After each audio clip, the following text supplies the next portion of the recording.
আসসালামু আলাইকুম। প্রথমে সবাইকে সশ্রদ্ধ সালাম এবং অভিনন্দন। আজকে এই শহীদের রক্তের বিনিময়ে এই বাংলাদেশে স্বাধীনভাবে আবার দ্বিতীয়বার স্বাধীনভাবে কথা বলতে পারতেছি। এর সম্পূর্ণ কৃতিত্ব আমাদের এই শহীদদের, আবু সাইদ, মুগ্ধ এবং এর সাথে আরও অনেকে। আমাদের সবচেয়ে দুঃখের যে বিষয়টা সেটা হচ্ছে ছোট বাচ্চা পর্যন্ত এই স্বৈরাচার সরকারের হাত থেকে রেহাই পায়নি। এখনো আমাদের শহীদের রক্তের দাগ মুছে যায়নি। এখনো হসপিটালে আহতরা কাতরাচ্ছে। সবেমাত্র স্বৈরাচার পতন হওয়ার পর ইন্টারিম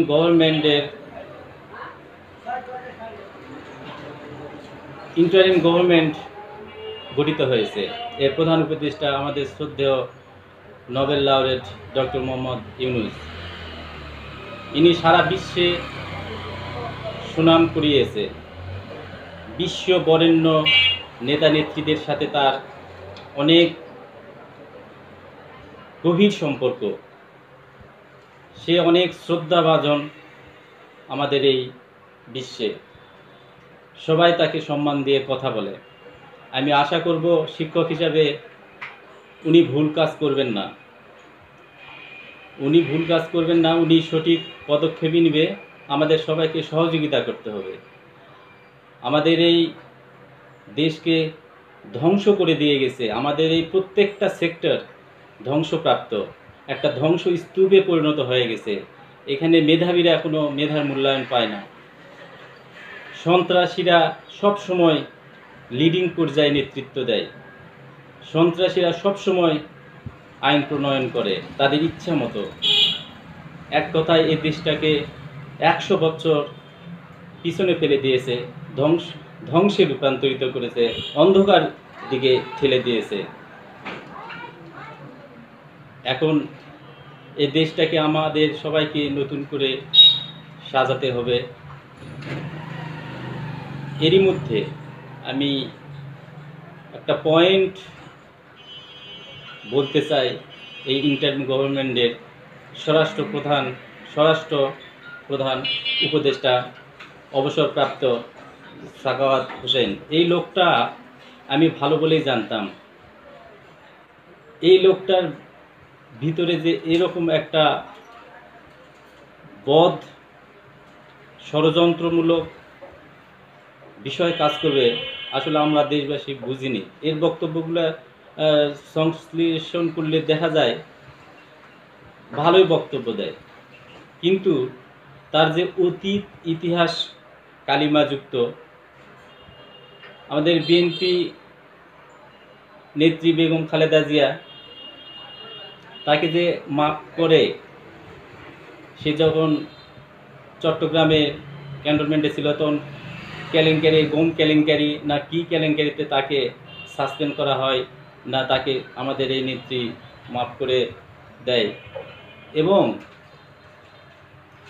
তিনি 1/11 হওয়ার পর যে তত্ত্বাবধায়ক সরকার হয়, সেখানেও তার সন্দেহযুক্ত কিছু কার্যক্রম ছিল নাকি এটা আমার জানা নাই, তবে বিভিন্ন জায়গায় শোনা যাচ্ছে।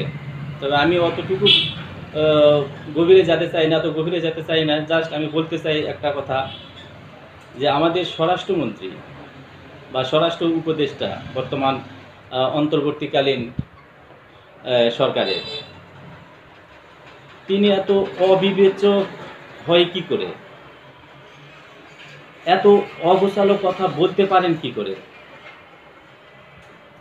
এ দেশে যে সদ্য ঘটনাগুলো ঘটে গেল, কত বুকের তাজা রক্ত ঢেলে দিল এই আওয়ামী সন্ত্রাসী বাহিনীদের দ্বারা। কি করে সে তাদেরকে আবার রিঅর্গানাইজ করার আহ্বান জানায়, তাদের দলকে সে রেসপেক্ট করে, তাদের দলকে সে সম্মান করে এবং তাদেরকে অনুমতি দেয় যে আপনারা আসুন, রিঅর্গানাইজ হন, আবার ইলেকশনও করতে পারেন, নেত্রীকে আমরা তো তারাইনি, সে আবার আসতে পারে। অবিবেচকের মতো কথাবার্তা যে বলতে পারে তাকে তো আর বিশ্বাস করা যায় না। অবিবেচকের মতো কথাবার্তা বলতে পারে তাকে তো আর বিশ্বাস করা যায় না। আমি আমার দৃষ্টিকোণ থেকে বহুদিন ধরে আমি দেখেছি এই পিনাকি ভট্টাচার্য, তিনি খুব সুন্দর কথা বলেন, গুছিয়ে কথা বলেন, বক্তব্য দেন। আমার মনে হয় এই পিনাকি ভট্টাচার্যকে সবাই পছন্দ করে, আমাদের দেশের আপামর জনগণ। তিনি গঠনমূলক কথা বলেন, দেশকে ভালোবাসেন, হিন্দু হয়েও সে অনেক ভালো কথা বলেন। তাই আমি অনুরোধ জানাবো আমাদের দেশবাসীকে এবং যারা নেতৃত্ব পর্যায়ে আছেন, আমাদের এই পিনাকি ভট্টাচার্যকে ফিরিয়ে নিয়ে এসে তাকে এই স্বরাষ্ট্রমন্ত্রী বা স্বরাষ্ট্র উপদেষ্টার অন্তর্বর্তীকালীন সরকারের দায়িত্ব দেওয়া উচিত। আমার মনে হয় সে সুন্দরভাবে সব কিছুই পরিচালনা করতে পারবে। সবাইকে ধন্যবাদ এবং সামনে গৌরবময় দেশ গড়ার আহ্বান জানিয়ে আজকের মতো বিদায়। আসসালামু আলাইকুম।